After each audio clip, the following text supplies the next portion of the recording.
Bonjour à tous et bienvenue sur la nouvelle chaîne de Manga Art. Alors pour commencer, les critiques de manga art, qu'est-ce que c'est? Comme vous vous en doutez, je vais ici vous parler de manga, mais avant de vous en dire plus, je vous propose de jeter un œil au programme de la vidéo.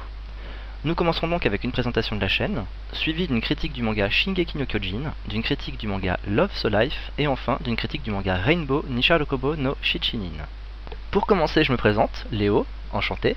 Ça va donc faire un peu plus de 10 ans maintenant que je me suis mis au manga en commençant par les animés, et un peu plus de 8 ans que je les collectionne aussi au format papier. A côté de ça, je suis un passionné de lecture mais surtout d'écriture, et si je suis ici aujourd'hui, c'est dans l'espoir de vous communiquer un peu de mon amour pour le manga. Alors le but de cette chaîne, il est bien simple, c'est de vous faire découvrir de nouveaux mangas ou simplement de partager des avis sur ces derniers avec vous. Dans l'idéal, j'aimerais donner envie à ceux qui ne s'y sont jamais intéressés ou qui ont des préjugés tout simplement de s'y mettre, et à ceux déjà adeptes de découvrir éventuellement des pépites à côté desquelles ils seraient passés. Maintenant, si vous voulez bien, je vais vous expliquer comment je compte procéder. Sachant que tout ce que je vais dire ici reste encore à vérifier, ça dépendra notamment du succès de la vidéo, donc faut pas tout prendre au pied de la lettre parce que c'est susceptible de changer. Mais j'envisage donc dans ces critiques de vous présenter 4 mangas différents à chaque épisode, sachant qu'aujourd'hui je n'en ferai que 3 étant donné que je présente la chaîne. Je choisirai toujours les mangas de la manière suivante, à savoir un manga qui est déjà bien connu au moins dans la sphère otaku, un manga dont j'aimerais qu'on entende un peu plus parler, et 2 autres mangas plus ou moins connus selon le public auquel ils s'adressent. J'essaierai aussi de garder une certaine égalité entre les shonen et seinen, c'est-à-dire des mangas qui ciblent les ados et les adultes de sexe masculin, et les shoujo et josei qui sont leurs penchants féminins. Enfin, parmi ces mangas-là, il y en aura toujours au moins un dont je n'aurais pas encore fait la critique sur le site, tout simplement pour ceux qui le suivraient assidûment et qui seraient en quête de nouveautés. Pour parler des critiques en elles-mêmes, je veux pas vous livrer les mangas comme on peut le voir la plupart du temps, à savoir une présentation de l'auteur, un synopsis, etc. Déjà parce que personnellement ça m'intéresse assez peu, je me dis qu'en plus si je veux avoir toutes ces informations là, autant me rendre directement sur Wikipédia, mais aussi parce que j'ai trouvé ce que j'ai pu voir sur d'autres chaînes assez réducteur pour le monde du manga. À savoir que ça pouvait donner une image du manga comme un produit qui s'adresserait exclusivement à un public assez jeune et qui n'aime pas spécialement se casser la tête, alors qu'il en existe pour tous les goûts, et qu'on peut même dire que la plupart sont complexes et peuvent apporter de véritables connaissances. Donc mon but c'est de vous présenter ces mangas par le biais de ce qui m'a plu ou marqué chez eux, sans forcément m'arrêter sur l'histoire et les personnages. Bien sûr, ça m'arrivera forcément de temps en temps, tout en évitant le spoil, hein, mais ça sera toujours pour soutenir mon point de vue. Je vous raconterai pas l'histoire pour vous raconter l'histoire. J'espère à terme vous livrer une critique qui ressemblera de près ou loin à une critique littéraire, mais comme exemple, toujours mieux qu'un long discours, ce que je vous propose, c'est de commencer directement avec la première critique du jour. Cette première critique concerne donc le manga Shingeki no Kyojin, aussi connu en France sous le nom L'Attaque des Titans. C'est tout simplement le manga qui fait fureur actuellement au Japon, et dont le succès s'exporte un peu partout dans le monde. Succès qui va d'ailleurs lui valoir l'honneur d'être adapté en film. Et ce succès est-il légitime? Eh bien en ce qui me concerne, la réponse est un grand oui. Pourquoi? Tout simplement parce que c'est un manga intelligent, autant dans l'histoire que dans sa mise en scène. C'est un manga qui est beau graphiquement, et c'est un manga qui est surprenant. C'est le genre de manga qui ne nous prend pas pour des idiots, où on nous laisse comprendre les choses par nous-mêmes au lieu de nous les expliquer de but en blanc comme on peut le voir dans pas mal de mangas. Prenons un simple exemple stéréotypé, Captain Tsubasa, que certains connaîtront mieux sous le nom d'Olive et Tom. On va donc avoir un gros plan sur Olivier qui va nous expliquer qu'il ne sait pas quoi faire du ballon. Va s'en suivre une longue réflexion où il va analyser toutes les possibilités. Dois-je faire une passe? Mais je risque de me la faire intercepter. Dois-je continuer tout droit? Et si je fais un passement de jambe, le défenseur va-t-il me bloquer? Etc. etc. Au final, il va tirer directement au but. On va nous expliquer que cette magnifique action s'est déroulée en seulement quelques secondes alors qu'on aura perdu la moitié d'un épisode de 25 minutes. Contrairement à cet exemple, dans Shingeki no Kyojin, les choses bougent très vite et la situation en elle-même suffit comme explication. Ceci tient aussi au fait que les réactions des différents protagonistes paraissent naturelles et n'ont donc pas besoin d'être expliquées. On comprend notamment grâce à la qualité du dessin qu'un homme se retrouve figé par la peur face à un titan sans que celui-ci ait besoin de nous expliquer « Mince alors, du fait de la peur qui m'envahit, mes jambes refusent de bouger. Cela tient peut-être au fait qu'un titan de 7 mètres qui ressemble affreusement à ma belle-mère qui n'aurait pas mangé depuis 2 mois se tienne en face de moi. » Et puis entre nous, c'est sûr qu'on a par exemple du mal à s'imaginer ce genre de choses. Dans cette situation, que dois-je faire? A. Bof, après tout, elle était relou. B. Je vais manger ta mère, bâtard, tu vas comprendre l'effet que ça fait. C. Crier et pleurer comme à la fin d'Edouard aux mains d'argent. D. Like I give a fuck. Je ne sais pas pour vous, personnellement je suis bien attiré par la réponse B.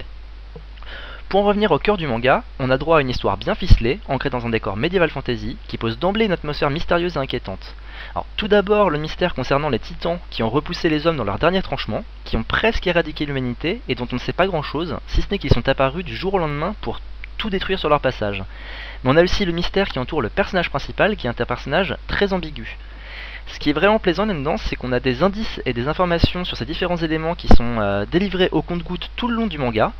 Mais si dans certains cas le déroulement de l'histoire ou son authenticité peuvent en prendre un coup, ce n'est pas du tout le cas dans Shingeki no Kyojin, où chaque détail nous rapproche un peu plus d'une vérité qui ne semble pas du tout être tirée par les cheveux. Autre grande qualité du manga, c'est le caractère de ses personnages. Pour commencer, les personnages secondaires, voire même plutôt tertiaires, ont des personnalités dont le réalisme est presque palpable. Ce que je veux dire par là, c'est que dans une telle situation, je suis persuadé que comme dans le manga, on trouverait des gens qui ne penseraient qu'à leur survie, d'autres qui tomberaient dans le pessimisme ou même dans la peur, et encore d'autres qui sombreraient carrément dans la folie. Au-delà de ça, on a des personnages principaux dont la personnalité est peut-être un peu moins réaliste, mais qui accrochent vraiment l'intérêt, d'une part par leur personnalité exacerbée, mais aussi par les histoires qui leur sont propres et qui peuvent expliquer leurs réactions et leurs relations entre eux. Par exemple, de quoi tel personnage a peur et pourquoi, qu'est-ce qui apporte la volonté à tel autre de se battre, etc. C'est donc un manga qui n'hésitera pas à vous montrer des émotions de façon plus fidèle à la réalité que beaucoup d'autres. Par exemple, le héros est capable d'éprouver de la haine et de dire sans la moindre hésitation qu'il voudrait vraiment tuer tous les titans de ses propres mains. Alors que dans d'autres mangas, on va avoir un héros bien pensant qui attaque les gens qui ont tué ses propres parents avec le dos de la lame de son katana pour être sûr de ne pas les tuer. Ce que je trouve pour ma part un petit peu trop gentillé. Le dernier point qui fait que Shingeki no Kyojin est vraiment un manga à part, c'est qu'il n'hésite pas à surprendre, quitte à choquer.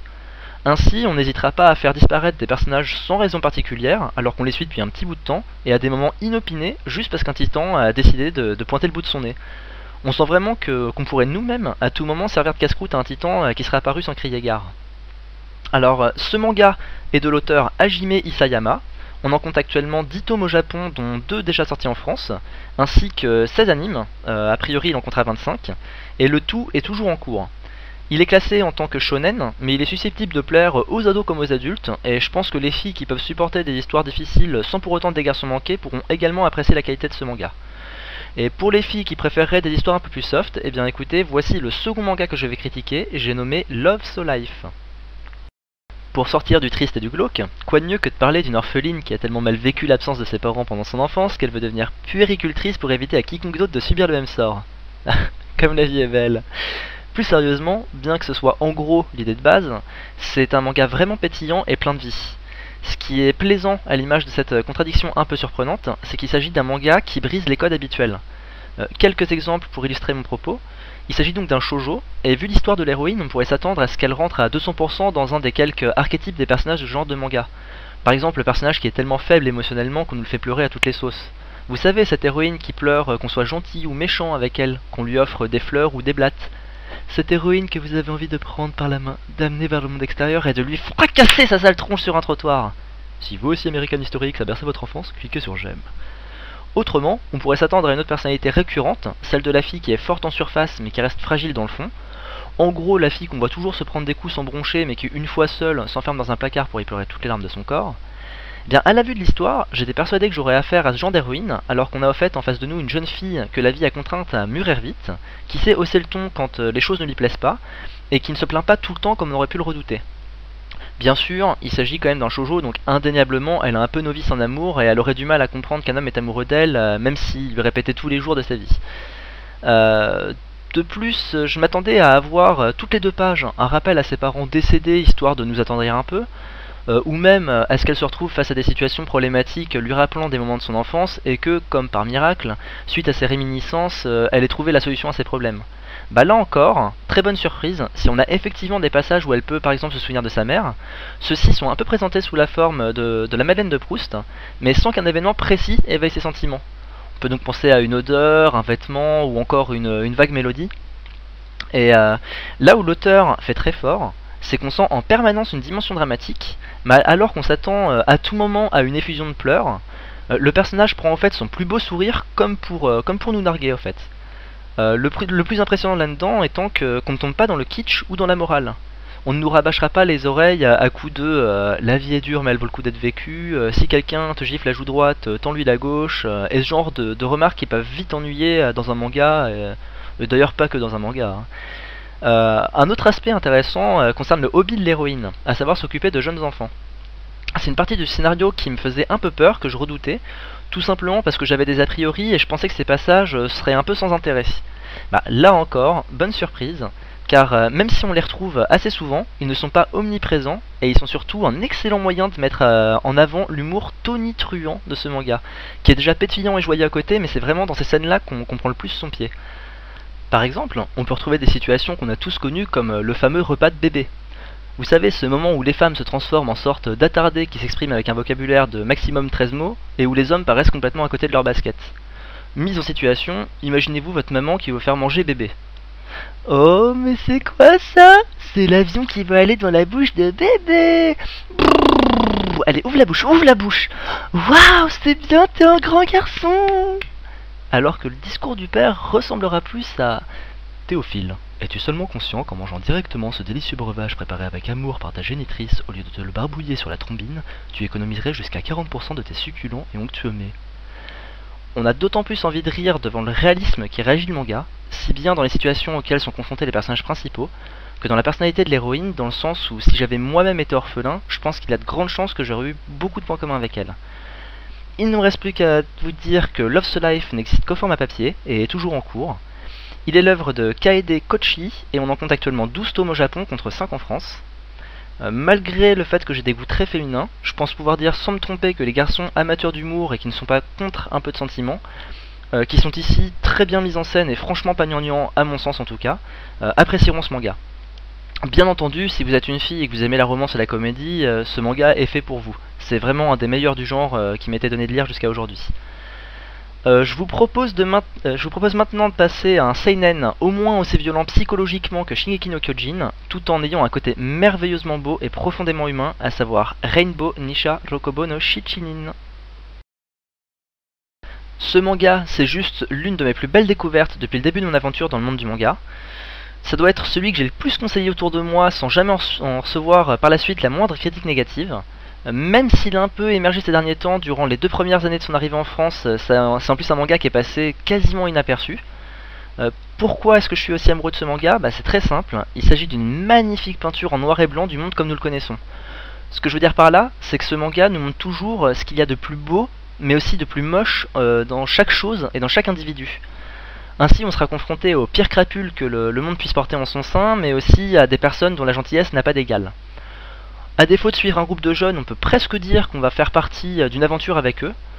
Ces derniers ont tous fait des conneries étant plus jeunes, même si on cherche toujours plus ou moins à justifier ou à légitimer leur acte, et se retrouvent coincés ensemble dans un établissement pour mineurs. Passant d'abord par une phase de déshumanisation en voyant tout le monde les rejeter et les traiter comme des déchets, on entre ensuite dans une aventure humaine qui ne manquera pas, j'en suis sûr, de vous mettre la larme à l'œil. Ces jeunes sans repère et qui ne font confiance à personne vont apprendre à être aussi soudés qu'une famille et vont apprendre que le respect de soi-même comme celui des autres est le chemin vers la vertu. A ceux qui penseraient que tout cela se fait la fleur au fusil dans un monde de bisounours, je vous arrête tout de suite, ce manga est très violent et ne manquera pas de vous mettre mal à l'aise et de vous faire tourner l'œil plus d'une fois. Notamment du fait qu'on ne doutera jamais que des hommes bien réels puissent vraiment être aussi pervers et sadiques qu'ils vous seront montrés.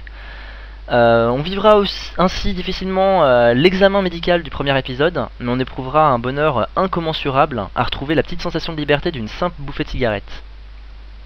De plus, ce manga qui est déjà intelligent par son scénario apporte beaucoup de connaissances, en particulier sociologiques, sur ce que pouvait être le Japon après la Seconde Guerre mondiale et les 2 bombes nucléaires. On touchera notamment à d'autres sujets sérieux comme la réinsertion ou l'occupation par exemple. Rainbow Nisha Rokobo no Shichinin est d'ailleurs divisé en 2 parties, l'une ayant lieu pendant la détention de ces jeunes et l'autre se déroulant à la suite de leur sortie de cette prison pour mineurs.